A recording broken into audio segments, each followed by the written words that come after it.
오늘 우리에게 주시는 하나님의 말씀은 창세기 26장 1절부터 5절 말씀 되겠습니다. 찾으셨으면 우리 한 절씩 교독하십시다.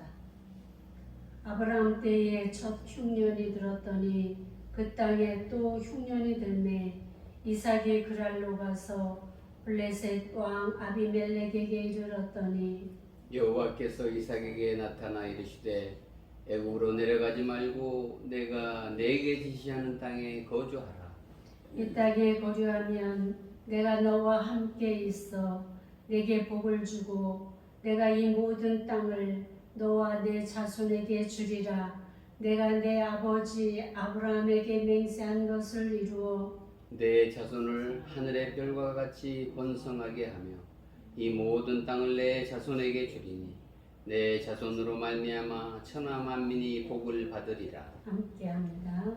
이는 아브라함이 내 말을 순종하고 내 명령과 내 계명과 내 율례와 내 법도를 지켰음이라 하시니라. 아멘. 여러분은 어느 날 갑자기 찾아온 문제 앞에 놓일 때에 가장 먼저 어떤 것을 기준으로 그 문제를 해결하십니까? 지금까지 내가 경험했던 것들로부터 얻어진 지식과 일반적으로 모두가 알고 있는 상식과 나의 주변에서 가장 내게 도움이 될 만한 그런 사람입니까? 그래서 얻어진 결론이 무엇입니까?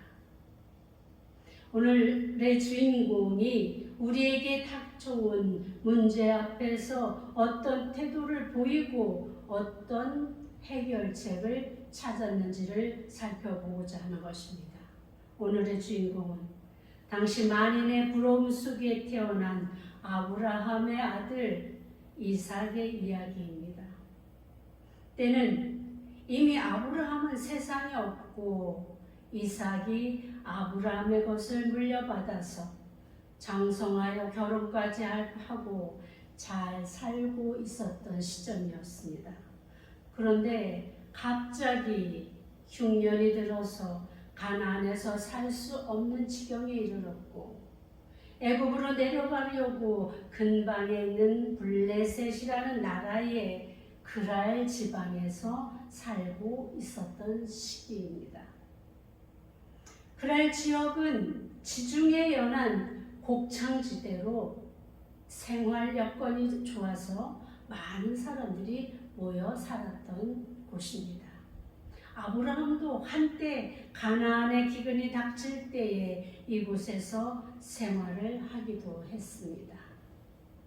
그런데 아브라함과 이삭이 같은 실수를 하였는데 그것은 무엇인가 하면 기근이 닥쳐올 때 하나님께 그 해결책을 묻지 않고 사람의 상식과 지혜를 따라 행했다는 것입니다. 그들은 이미 하나님의 약속 위에 세워진 자들입니다. 그럼에도 하나님을 의지하고 하나님께로부터 해결책을 찾았어야 함에도 그들은 눈에 보이는 자기들의 이 문제를 해결할 만한 그러한 다른 장소로 찾아 나서기를 주저하지 않았습니다. 또한 그들을 도와줄 사람을 찾아 나서서 이들은 아비멜렉이라는 블레셋 왕들의 호칭, 공통된 호칭입니다. 이름이 아니라 이집트의 왕들을 바로라고 하는 것처럼 이 블레셋 나라의 왕들도 아비멜렉이라는 그러한 이름으로 칭했던 것입니다. 그런데 물론 아브라함과 함께했던 그 아비멜렉과 이삭과 함께한 아비멜렉은 다른 인물입니다. 그럼에도 불구하고 이들 아들 부자 아내는 똑같은 일을 이곳에서 저지르게 되는 것이죠. 첫 번째로 하나님의 그 언약을 기억조차 하지 않고 그 언약 속에서 하나님이 이들을 어떻게 보호하시고 인도하실 것인지조차 이들에게는 생각조차 없이 주저없이 더 좋아 보이는 애굽 땅으로 내려가려고 시도했던 것입니다. 심지어 그러므로 인해서 아브라함과 이삭은 똑같은 어려움을 청하게 됩니다. 아내를 후궁으로 드리는 일을 아브라함은 당했고, 이삭은 눈여겨보던 많은 블레셋 사람들에게서 목숨을 부지하기 위해서 아버지 아브라함과 똑같이 아내를 누이라고 거짓말하는 이러한 실수를 저지르게 된 것이죠. 그렇게 저들도 우리와 똑같이 연약한 자들이었습니다. 그러나 저들에게 여호와는 친히 나타나셨습니다. 여호와께서는 스스로 하신 그 언약을 지키시기 위해서 저들에게 친히 나타나신 것입니다. 저들은 기억조차 하지 않는 그 언약을 하나님은 기억하시고, 그리고 신실하게 그 언약 속에서 저들을 보호하시기 위해서 친히 나타나신 장면이 오늘 본문의 말씀입니다. 감히 상상조차 어려운 여호와의 사랑이며 언약을 지키기 위해 먼저 찾아오시는 신실하신 하나님을 만나게 되면서 저들은 하나님과의 신뢰 속에 우뚝 서게 되는 것을 보게 됩니다. 그렇습니다, 여러분. 우리는 모두가 연약해서 자주 넘어지고 자주 실수하는 그런 인생들입니다. 그러나 우리 하나님은 그렇지 않으신 분입니다. 우리와 약속하신 그것 하나라도 지키기 위해서 우리가 어려움에 처하고 우리가 넘어지고 우리가 실수해서 낙심할 그 시점에 여지없이 우리 주님은 우리에게 찾아오십니다.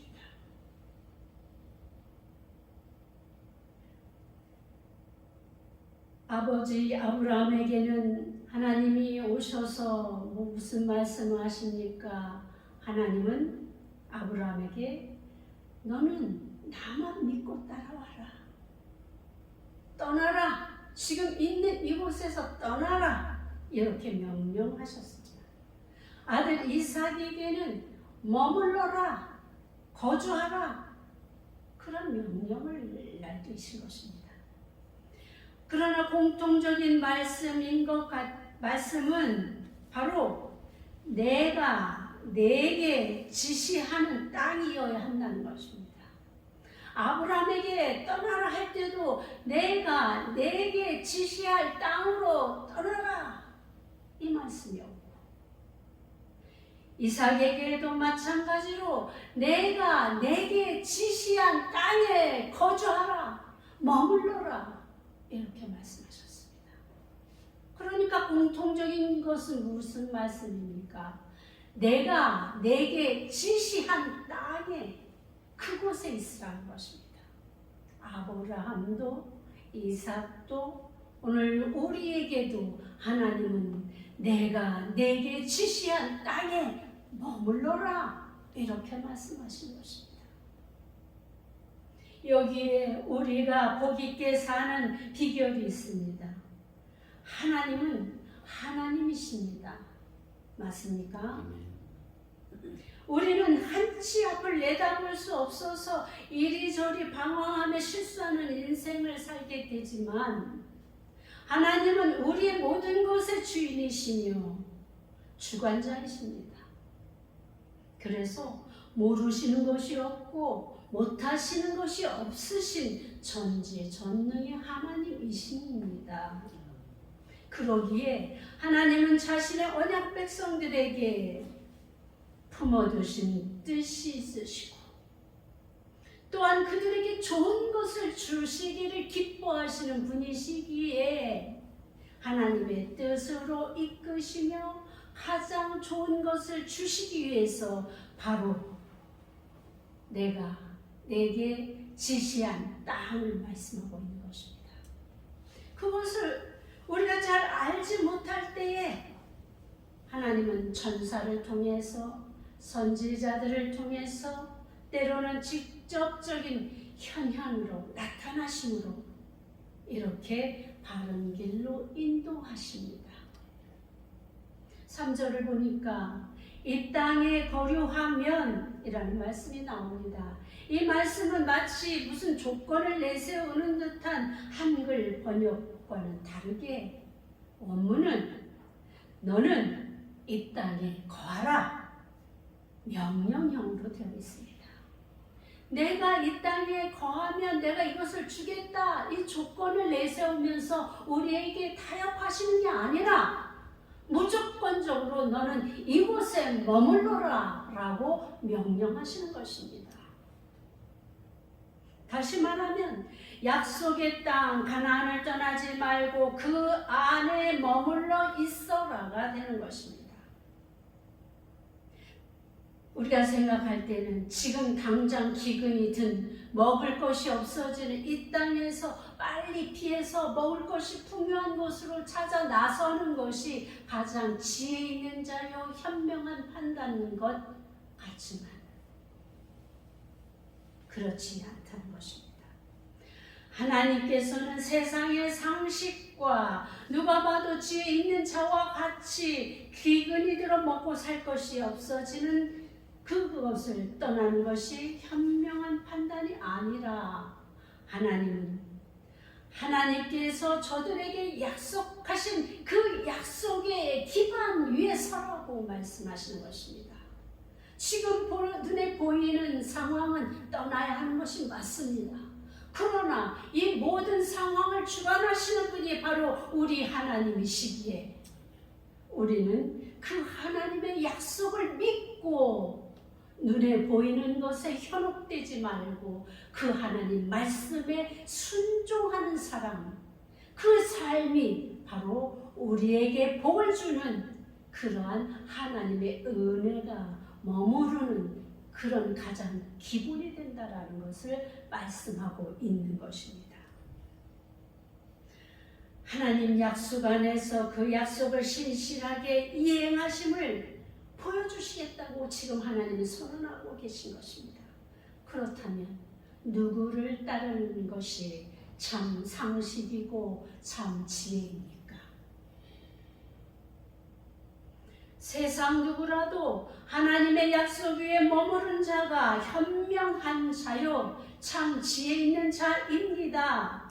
하나님은 그 조건에 승복하고 따르는 자가 아니라 하나님과의 약속 안으로 돌아온 순종을 요구하십니다. 처음 사명을 받았을 때 불처럼 타오르는 열정으로 누구나 시작합니다.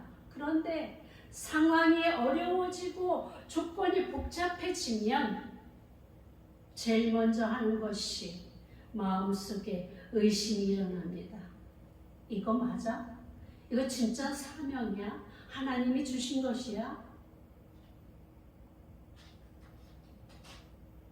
하나님과의 언약을 상실해버리고 눈에 보이는 현실 속으로 파고 들어갑니다. 이것이 바로 우리의 연약함입니다.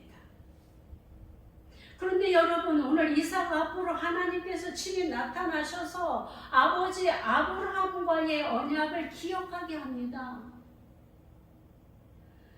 아브라함이 하나님의 말씀에 순종하여 내게 지시할 땅으로 가라고 하시며 하나님께서 약속하셨던 그 축복의 말씀, 이 말씀이 오늘은 이삭에게 머물라, 이 땅에 거류하라 명령하시면서 다시 내게 지시하는 땅에 거하면 같은 축복을 주시겠다고 말씀하는 것입니다.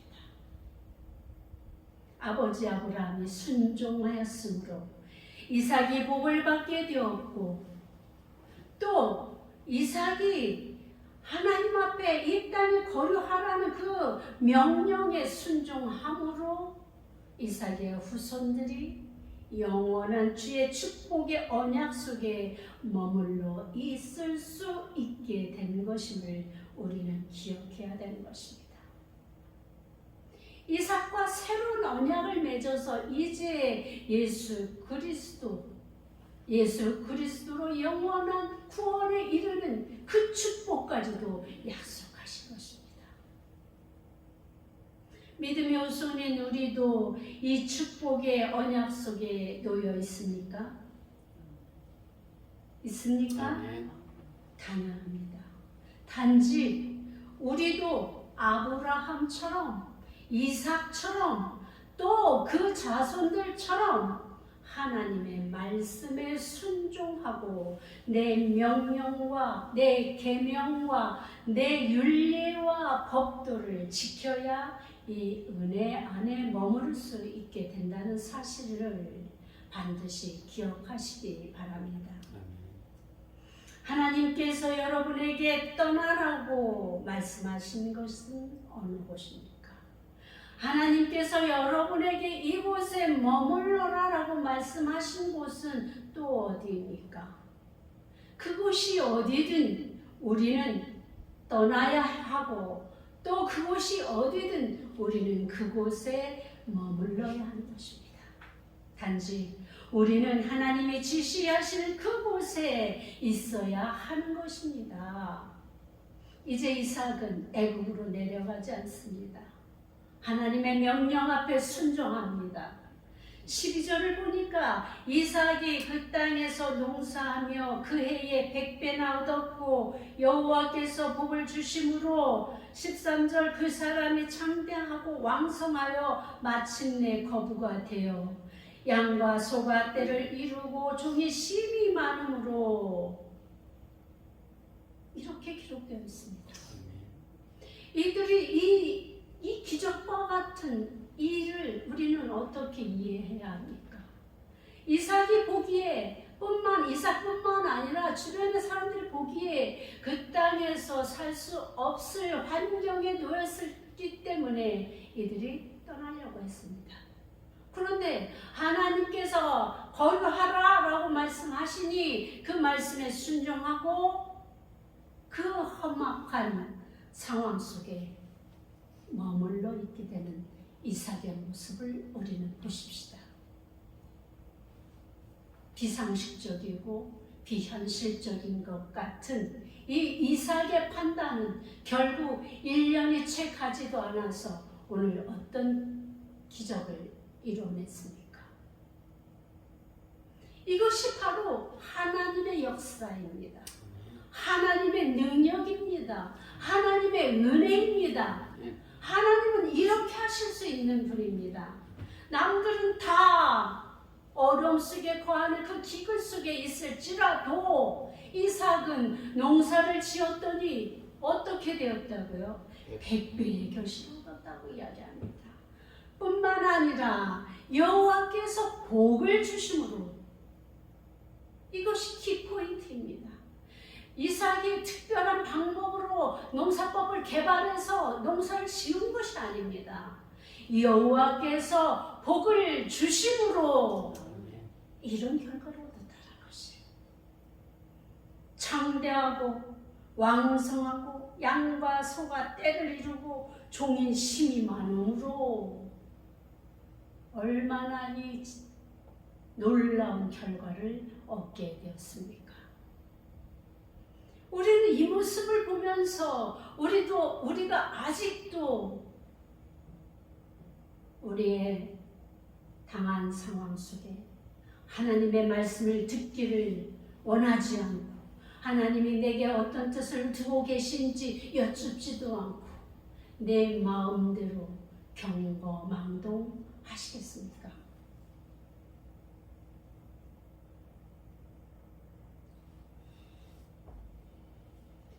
이것이 믿는 자들의 상식이고 참 지혜입니다. 만물의 근원 되시는 하나님 안에 있을 때에 믿을 수 없는 일이 벌어지는 것입니다. 그들은 하나님 안에 있을 때 믿음을 가지고 있을 때 나타나는 현실인 것입니다. 이제 이삭은 변했습니다. 이전에 경거망동하던 그 연약한 이삭이 아니라 상황에 따라서 움직이는 그런 연약한 이삭이 아니라 이제는 하나님의 언약을 믿고 그 약속 안에서 요동치 않는 믿음을 소유하는 이삭으로 변하게 된 것입니다. 하나님을 만나게 되었을 때 나타나는 결과지요. 이제 당시 이삭은 당시 이제 우물은 그 가문의 생사 여탈권을 좌우할 정도로 굉장한 재산 목록이었습니다.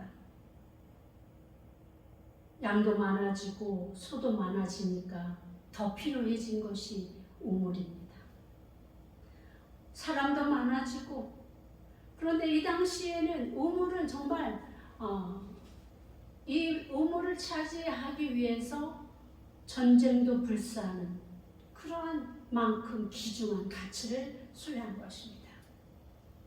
그래서 이삭이 아버지 아브라함이 파서 쓰던 우물을 파기 시작합니다.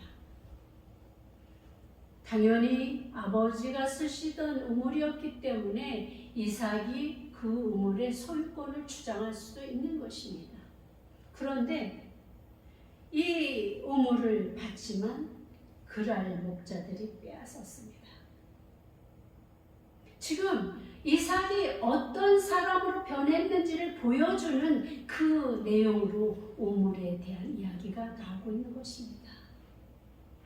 블레셋의 왕 아비멜렉은 심지어 그곳에서 떠나라고 요구합니다. 블레셋 사람이 그를 시기하여 14절에 나와 있는 말씀 아닙니까? 이렇게 갑자기 1년 안에 큰 거부가 되는 것을 보니까 이들이 시기하게 된 것입니다. 그래서 이삭이 이를 방해하기 시작하는 거예요. 우물을 파면 빼앗고 또 그곳에 거주하지 못하도록 내어쫓고 이런 일들이 벌어집니다. 하나님의 말씀에 순종해서 살아가다 보면 이렇게 엉뚱한 일들을 다시 만나게 될 수도 있습니다.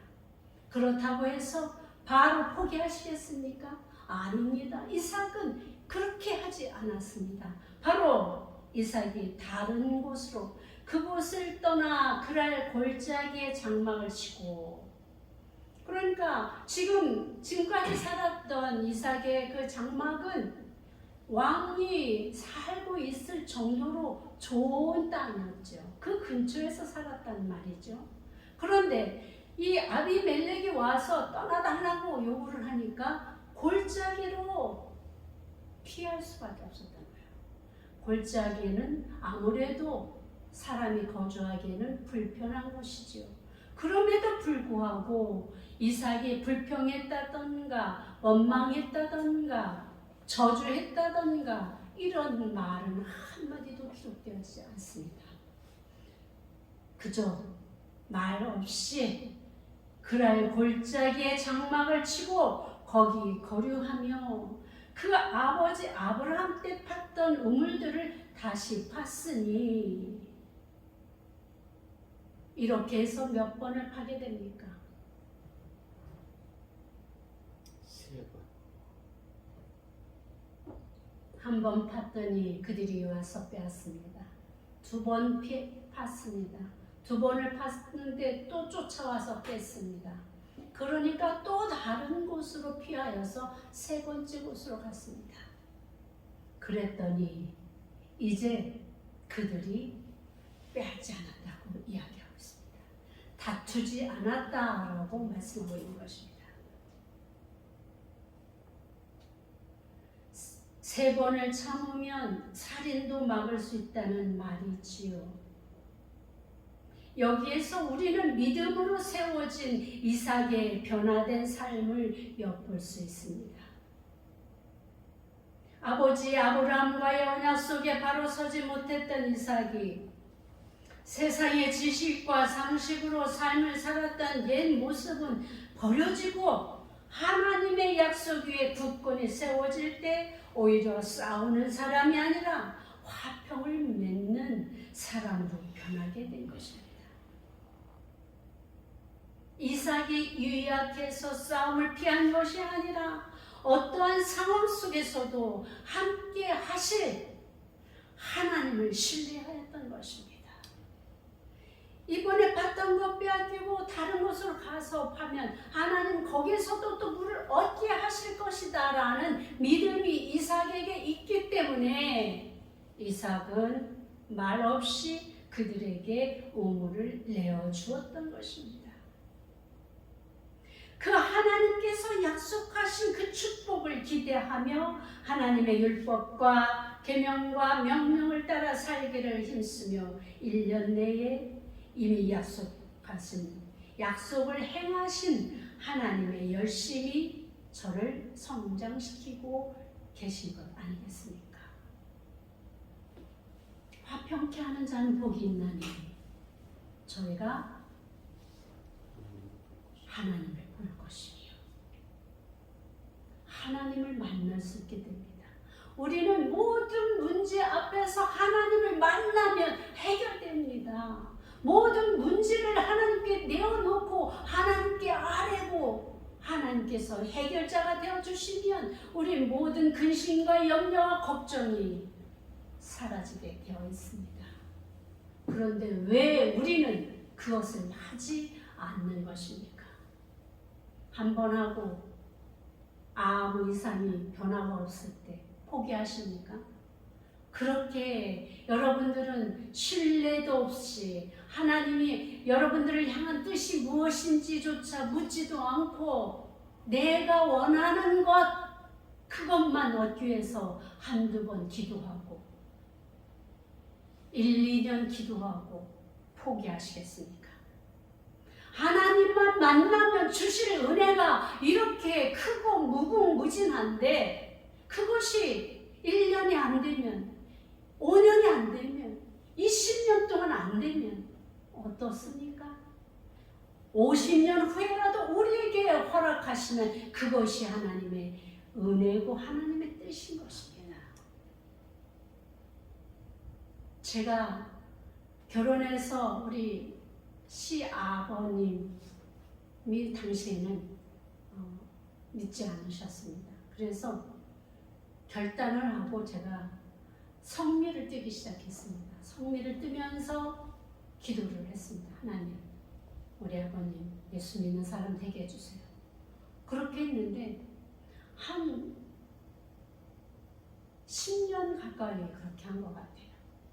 그랬는데 어느 날 나도 모르게 이거를 안 하고 있더라고요. 상황이 핑계지지만 그렇게 됐는데 포기하게 된 거예요. 10년이 되도록 우리 아버님이 교회 나가지 않으시고 예수님을 믿지 않으시고 그러면서 점점 제가 이제 포기하게 되면서 또 다음에 또 해야지 이런 생각을 가지고 멈췄는데 그리고 나서 얼마 있지 않아서 우리 아버님이 예수님을 믿기 시작하셨어요. 저는요 깜짝 놀랐습니다. 아니 나는 포기했는데 우리 하나님은 포기하지 않으셨구나. 이것이 하나님입니다. 그러니 우리가 지금 당장 내가 원하는 것을 들어주지 않으셨다고 해서 원망하고 포기하시겠습니까? 하나님은 하나님의 열심이 그야말로 우리가 상상도 하지 못하는 하나님의 열심으로 우리를 돌보시고 우리를 가꾸시고 우리와 함께 하시기를 힘쓰고 계신다는 것을 우리가 알아야 되는 것입니다. 그래서 우리 하나님이 우리를 포기하시기 전까지 우리도 절대로 포기하시면 안 됩니다. 그 어떤 일을 당해도 다 빼앗길지라도 다시 채우실 하나님이 해결하실 것이라는 믿음이 유약한 자가 아니라 오죽한 자로 변화시켰던 것입니다. 이제 자신을 시기하여 내쫓았던 아비멜렉이 친구들을 대동하고 이삭을 찾아옵니다. 28절 보니까 그들이 이르되 여호와께서 너와 함께 계심을 우리가 분명히 보았으므로 그렇습니다. 하나님의 축복은 하나님의 함께 하심은 이삭에게만 보여지는 것이 아닙니다. 주변의 사람들 눈에도 하나님의 함께 하심이 보여집니다. 우리 주변의 사람들은 우리를 향해 무엇라고 말하고 있습니까? 그들이 이르되 여호와께서 너와 함께 하심을 분명히 보았다고 찾아와서 이야기해 주는 사람들을 우리 주변에 가지고 계십니까? 아니면 당신을 보니 하나님이 진짜 살아계신지 모르겠다고 이야기합니까? 오늘 우리는 이 말씀을 깊이 새기시길 바랍니다. 이삭을 찾아온 아비멜렉은 이삭의 주변에서 그의 삶을 눈으로 본 사람들입니다. 그러니까 이들은 이삭이 어떤 심성을 가졌는지, 어떤 태도를, 삶의 태도를 가졌는지 잘 보고, 잘 듣고, 잘 아는 사람들이었습니다. 그래서 잘 아는 사람, 가정에서 모든 것을 다 보고 사는 가족에게 인정받는 사람이 진짜라고 하지 않습니까? 나를 잘 아는 사람이 나를 인정한다면 진짜 그 사람은 옳은 사람이고 칭찬받아 마땅할 사람이고 하나님의 영광을 드러내는 사람이 되는 것입니다. 이삭이 하나님을 믿음으로 하나님의 명령에 순종함으로 주변이 인정하는 삶을 살았듯이 우리도 하나님의 언약 속에 거하는 자로 살아서 하나님이 함께하는 것을 보여주는 그러한 삶을 살아야 하지 않겠습니까? 이제 우리도 주님이 떠나라 하면 아무리 내게 유익한 것 같을지라도 망설임 없이 떠나십시다. 우리도 하나님께서 내가 내게 지시하는 땅에 거하라 하시면 그곳이 광야일지라도 그곳이 사막일지라도 아멘으로 순종하며 머무는 순종의 사람으로 살아가야 하지 않겠습니까? 다른 사람이 복받는 것은 탐이 나지만 복받는 삶을 살아가기는 싫어하는 우리의 이기심을 내어 버리고 주변으로부터 선한 증거를 얻고 하나님의 이름을 높이며 그러므로 우리로 인해 주변이 자손이 복을 약속받는 복의 근원으로 살아가시게 되길 주님의 이름으로 축원합니다. 이같이 너희 빛이 사람 앞에 비치게 하여 그들로 너희 착한 행실을 보고 하늘에 계신 너희 아버지께 영광을 돌리게 하라. 마태복음 5장 16절 말씀입니다. 오늘 우리에게 주시는 하나님의 말씀입니다.